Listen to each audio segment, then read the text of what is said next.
We've all been there, hanging on to someone who made us feel seen, once, but now they're distant. Hot and cold, confusing, and still a part of you hopes they'll change, hopes they'll realize what they lost. But here's the truth. Sometimes the strongest thing you can do isn't to fight for someone, it's to stop fighting for someone who wouldn't lift a finger for you. To walk away, not because you don't care anymore, but because you care about yourself more. This isn't about being cold-hearted. It's about being clear-headed. It's not revenge, it's release. And it starts the moment you decide no more tears. No more turning back. You don't always get closure in the way you want it.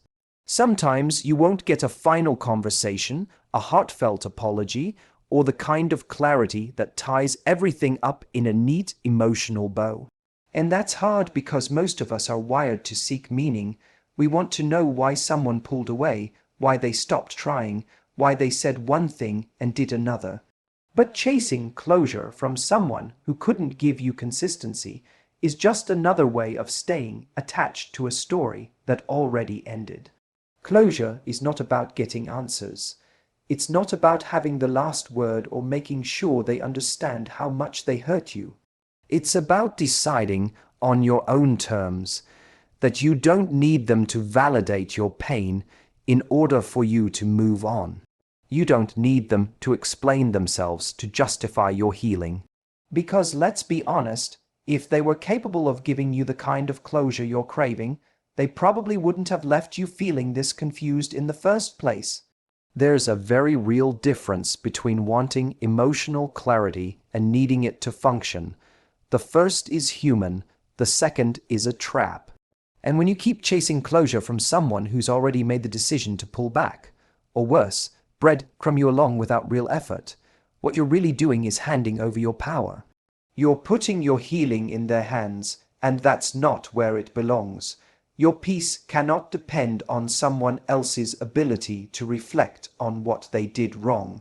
It has to come from you recognizing that the situation is no longer aligned with your worth. When someone goes cold on you, when they pull away without explanation, or when they start treating you like an afterthought, that is your closure. Their silence, their lack of effort, their inconsistency, that's the message. And the faster you accept that, the faster you reclaim your emotional energy. Because the truth is, trying to force a goodbye out of someone who's already checked out won't bring the relief you think it will. Even if they did give you that final conversation, it's rarely satisfying. Why? Because words can't fix a pattern of actions that already told the real story. You have to be willing to create your own ending, not out of spite, but out of self-respect. You draw the line, not because they deserve your silence, but because you deserve your peace. And sometimes peace looks like walking away with questions still in your mind, but with clarity in your heart that you've had enough. It's okay to want closure. It's okay to feel disappointed that things didn't end the way you imagined. But don't stay stuck in a cycle of hoping they'll give you something they were never capable of providing. If they couldn't show up when it mattered, if they minimized your needs, if they made you feel small for expressing your feelings, what exactly are you waiting to hear from them now? Stop rereading old messages, replaying conversations, or rewriting the past in your head to make sense of it. You're not crazy, you're not overreacting, you just care deeply, and you deserve someone who respects that, not someone who avoids it. So instead of waiting for closure from them, give it to yourself. Let your decision to stop engaging, stop justifying, and stop chasing be the closure. Walk away like he's a stranger, not because he never mattered, but because you finally matter to you. One of the biggest mistakes people make in relationships is falling in love with potential instead of reality. You see glimpses of who someone could be, moments where they show kindness, connection, or vulnerability, and you hold onto those flashes like proof of something deeper. But a relationship isn't built on rare moments, it's built on patterns. And if someone consistently makes you feel unsure, unimportant, or unseen, then it doesn't matter how great the highs are. What matters is how they show up for you when it counts. We tend to ignore red flags because we're emotionally invested in the version of them we see in our head. The one who gets it together, who starts communicating better, who suddenly realizes how amazing we are and decides not to risk losing us, but that version doesn't exist. That's the fantasy. What you have to ask yourself is, who are they showing you they are right now, not who they might be one day, or who they were at the very beginning when everything felt exciting and new? Who are they today in the day-to-day when love is less about words and more about effort? When someone's actions and words don't match, always trust the actions. If they say they care but they constantly cancel plans, go days without speaking to you, or only reach out when it's convenient for them, then what they're really communicating is that you're not priority, and that hurts especially when you know how deeply you've shown up for them. But your effort doesn't mean they owe you change. They are who they are. You can't love someone into being better. You can't weight someone into emotional maturity. And you definitely can't keep investing in someone who gives you less than you need just because you've already given them so much. It's easy to start believing that if you just do a little more, be more understanding, more patient, more accommodating, they'll finally see your worth and rise to the occasion. But relationships are not rescue missions. You're not here to prove your value to someone who's too emotionally unavailable to recognize it. And you're not here to earn the bare minimum from someone just because you care deeply. Love isn't supposed to feel like you're constantly chasing crumbs from someone who only shows up when they feel like it. Start treating people based on how they consistently treat you, not based on the story you've built around them. Because if you keep making excuses for their behavior, you end up abandoning your own needs in the process. You deserve to be with someone who makes you feel chosen, not confused. Someone who makes effort without being asked. Someone whose actions don't leave you second, guessing your worth. And it's not about blaming them necessarily. Not everyone who can't love you the way you deserve is a villain. Some people are just emotionally limited, unavailable, or not ready. But that doesn't mean you should lower your standards to keep them in your life. You can have compassion for someone and still walk away. You can understand their pain and still refuse to let it hurt you anymore. What you need to remember is that your heart isn't wrong. It's just been focused in the wrong direction. You saw something beautiful in someone, and that's not a flaw. But now it's time to redirect that energy into someone who actually shows up for you. Who doesn't just talk about potential, but lives it. And until that person shows up, be that person for yourself. Because settling for less in the hope that it'll turn into more is how you slowly lose pieces of yourself. And you deserve better than that. You always have. Letting go of someone doesn't mean you didn't care. It doesn't mean you weren't deeply invested or that what you shared wasn't real. But holding on to someone who isn't showing up for you isn't love. It's self-neglect. We often confuse emotional depth with attachment. Just because you feel something strongly doesn't mean you're supposed to stay. You can love someone and still recognize that being with them is slowly pulling you away from your peace, your confidence, and your self-worth. That conflict is what keeps so many people stuck. The belief that if you feel this much, it must mean something worth fighting for. But feelings alone aren't a reason to stay. If emotions were enough, relationships would never end. What matters just as much as how someone makes you feel is how they treat you. Do they respect your boundaries? Do they make space for your needs? Do they show up consistently, even when it's inconvenient or uncomfortable? If the answer is no, then love on its own is not enough. It's okay to have moments of weakness, to miss them, to think about reaching out. That doesn't mean you've failed or that you're not healing. It means you're human. Emotional detachment doesn't happen overnight. There will be days where the memories flood in, where the loneliness hits hard, where the good times feel louder than the pain. And on those days, you might start doubting your decision. You might think, what if I gave up too soon? Or what if they really were trying, just in their own way?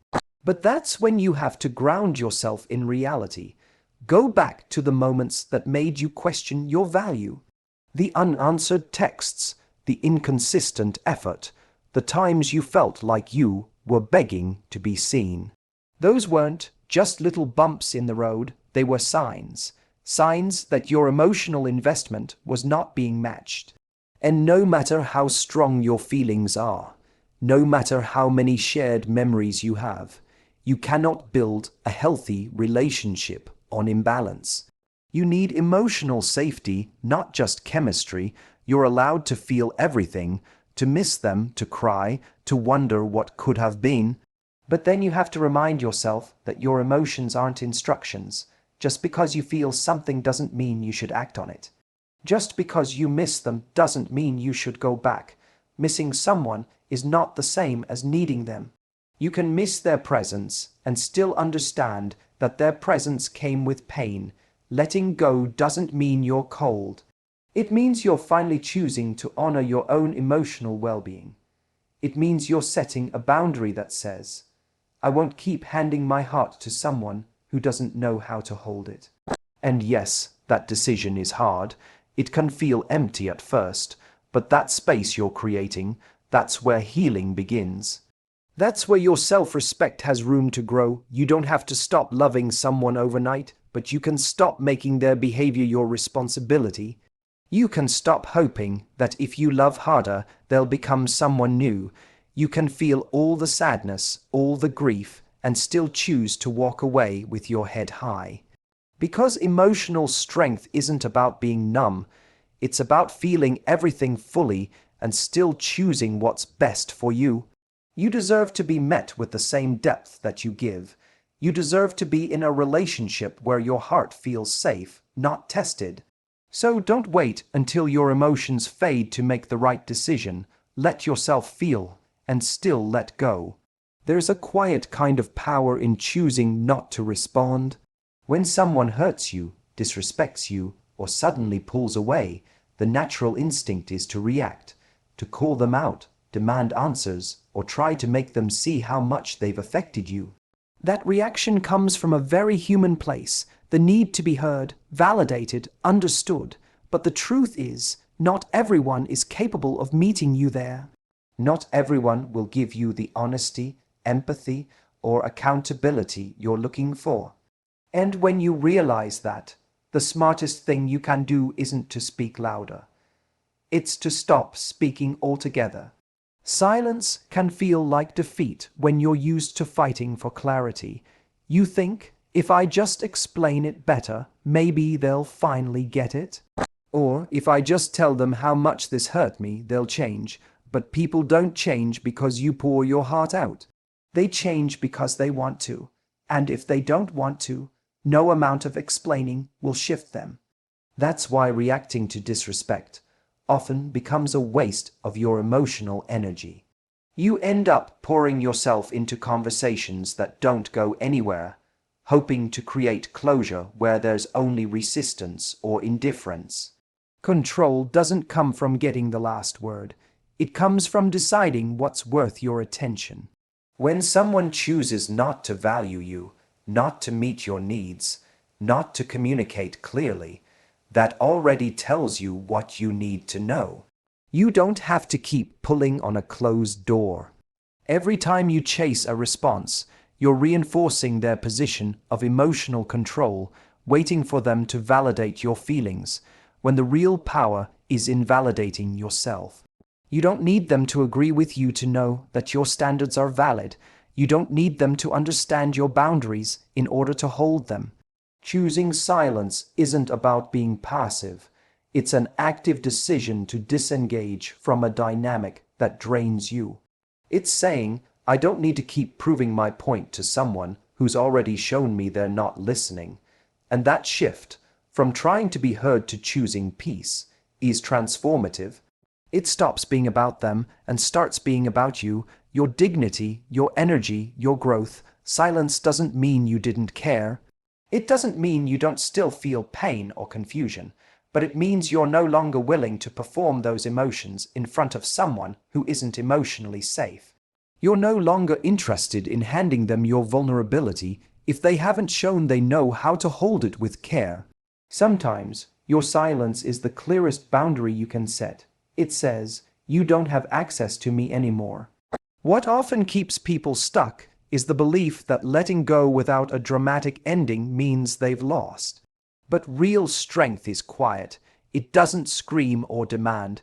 It simply removes itself from what no longer aligns. You don't need to curse someone out or write them a long message to show that you're done. You show it by being done. You show it by no longer responding to breadcrumbs, no longer accepting half effort, no longer waiting for them to be who you hoped they would be. Every time you choose not to respond to disrespect, not to justify your boundaries, not to re-engage with someone who's been careless with your heart, you're building self-trust.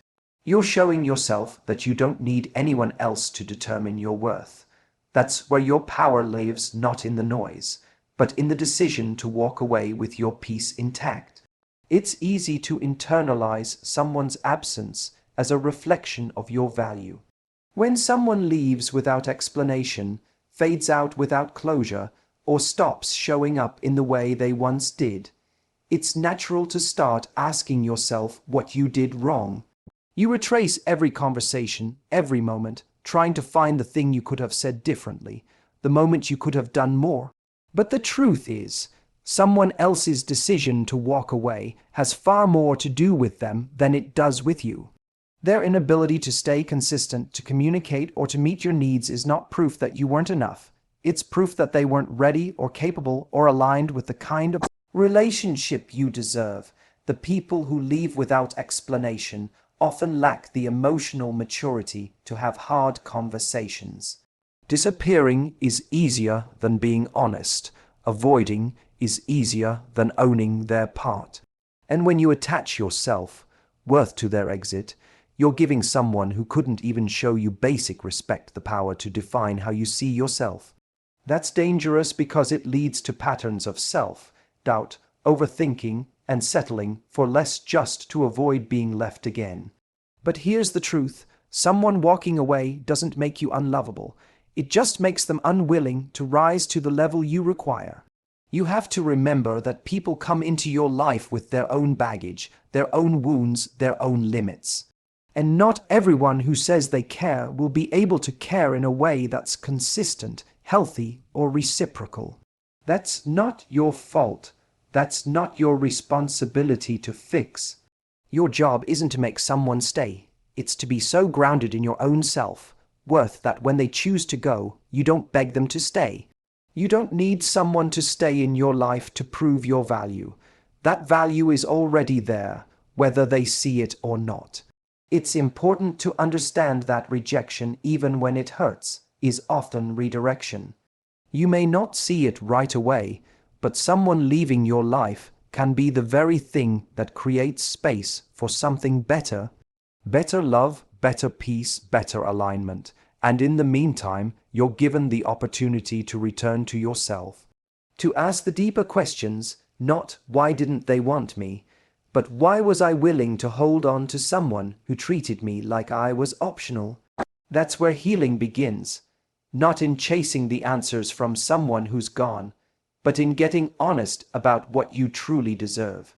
There's nothing weak about being affected by someone's absence. You're allowed to grieve. You're allowed to feel the loss. But don't let that grief turn into a belief that you're not enough. Because someone not choosing you doesn't mean you weren't worth choosing. It simply means they weren't your person, or they weren't ready for the kind of love that requires consistency, effort, and depth.